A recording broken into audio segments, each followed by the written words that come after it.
مرحومین کو بخشوانے کا سب سے آسان کلمہ، جس کے پڑھتے ہی جہنم کے دروازے بند ہو جاتے ہیں اور قبر کو جنت کا باغ بنا دیا جاتا ہے۔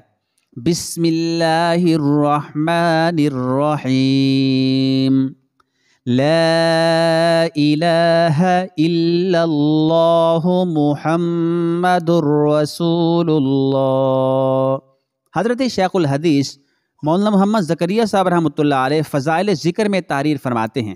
شیخ ابو یزید قرطبی رحمۃ اللہ علیہ فرماتے ہیں، میں نے یہ سنا کہ جو 70,000 مرتبہ لا الہ الا اللہ پڑھے اس کو دوزخ کی آگ سے نجات ملے گی۔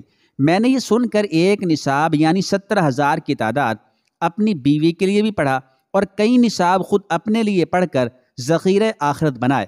ہمارے پاس ایک نوجوان رہتا تھا جس کے بارے میں مشہور تھا کہ یہ صاحب کشف ہے۔ مجھے اس کی صحت میں کچھ تردد تھا۔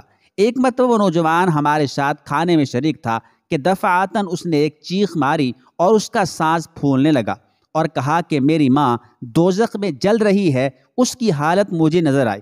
قرطبی رحمۃ اللہ علیہ کہتے ہیں کہ میں اس کی گھبراہٹ دیکھ رہا تھا، مجھے خیال آیا کہ ایک نصاب اس کی ماں کو بخش دوں جس سے اس کی سچائی کا بھی مجھے تجربہ ہو جائے گا۔ چنانچہ میں نے ایک نصاب ان نصابوں میں سے جو اپنے لیے پڑھے تھے اس کی ماں کو بخش دیا، اور میں نے اپنے دل میں چپکے سے ہی بخشا تھا، اور میرے اس پڑھنے کی خبر اللہ کے سوا کسی کو نہ تھی۔